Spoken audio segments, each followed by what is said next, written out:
Welcome to episode 11 out of 12 on my Altar Oracle series of mythological archetypes. For Aquarius season, I'm breaking down the mythological motif of the Sky Father, associated with the zodiac sign Aquarius.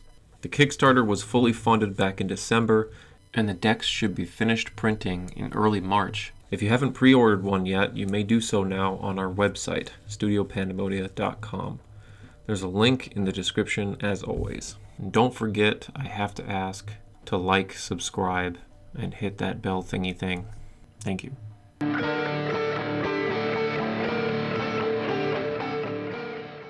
I have mentioned him a few times, and I've mentioned Skyfather a few times, so maybe we can get through this one a little quicker. Aether is the primordial god of air, and the term in Greek philosophy has come to mean a kind of fifth element that comprises all the elements and was the original kind of atom or element of existence. But the odd thing about Aether is that it really does mean air, and air is already one of the four elements. There were a bunch of pre-Socratic Greek philosophers during the Axial Age that came to different ideas, scientific ideas for the time about how the world originated. Many of them would posit one element or another of the four elements as first element.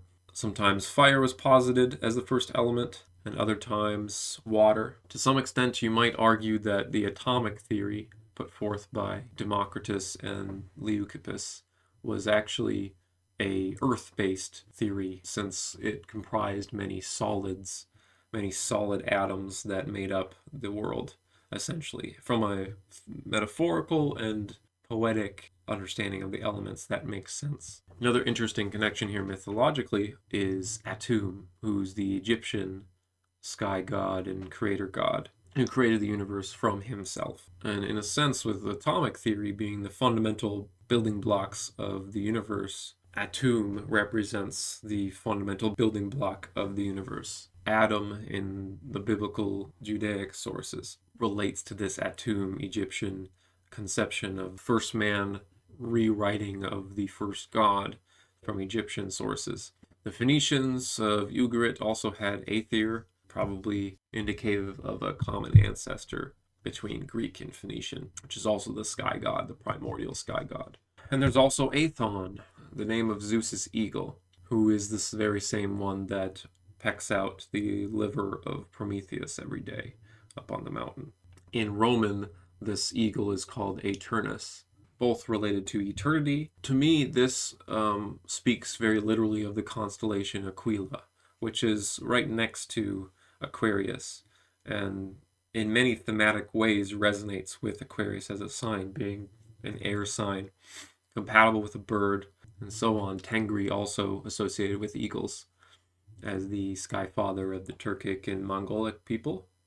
There's Anu and Anus and all these other sky deities of Sumerian, Mesopotamian, Semitic sources.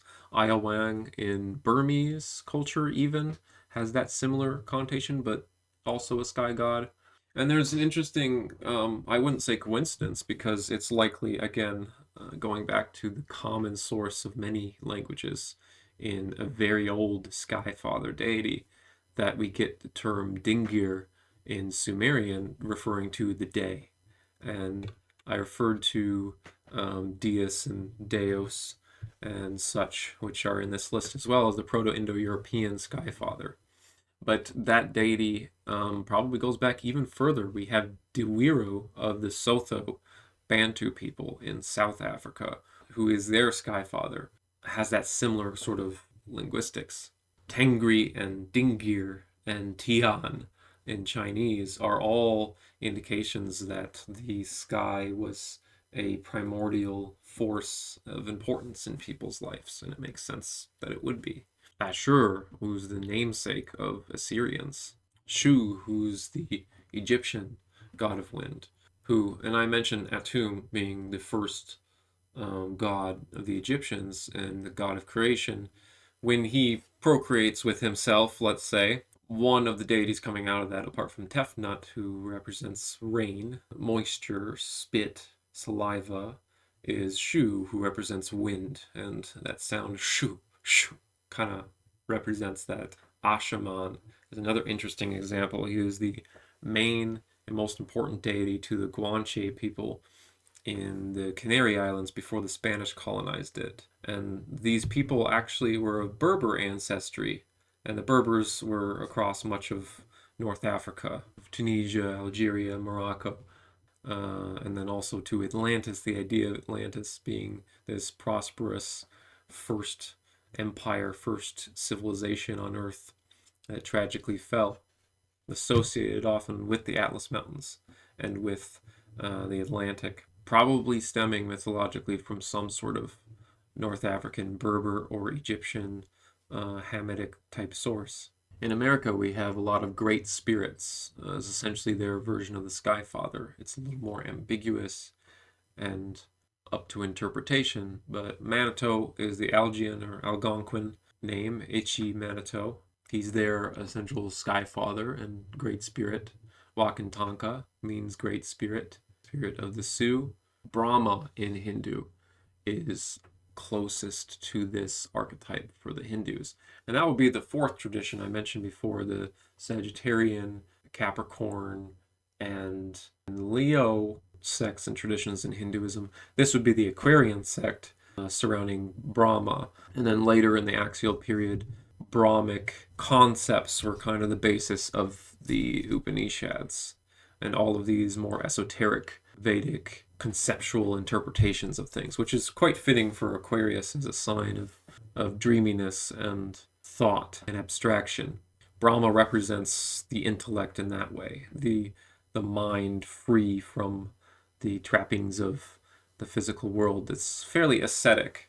And so Brahma really influences a lot of those more esoteric, spiritual, mystical movements within Hindu philosophy. The Brahmins, the upper class of the Hindu caste system, stems from this Brahma root related to essentially being above the lowly needs of the physical world, very ascetic.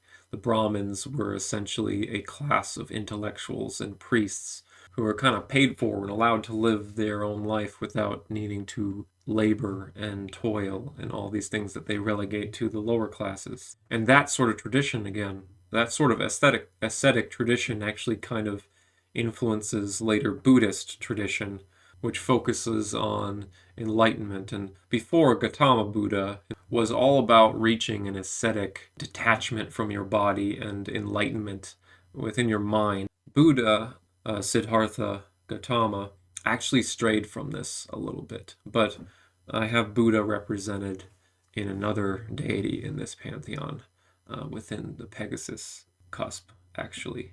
Baiame is almost similar from Aboriginal sources as their kind of sky father and creator who dreamt up the world in dream time.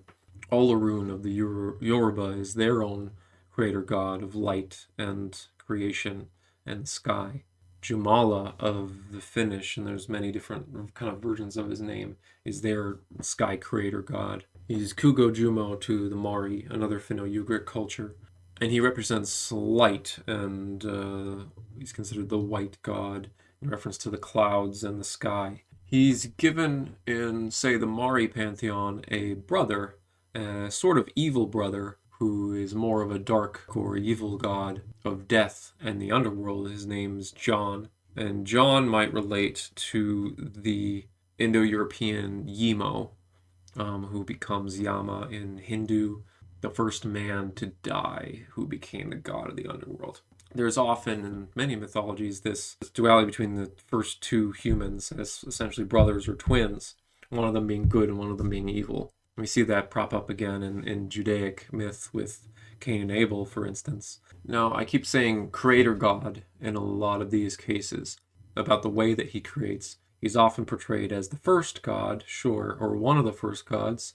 He's not necessarily always older than, like I mentioned, Nexus or Chaos. He often comes up with the idea of creation, or the will to create, the dream, you might say, but is assisted by another deity who is more of an earth god, and in the Gnostic tradition is called Demiurge, and roughly represents this dualistic idea of the divine heavenly god who is good and pure and separate from the physical world, being incapable of creating the world because he is so pure, having an evil entity create the world for him.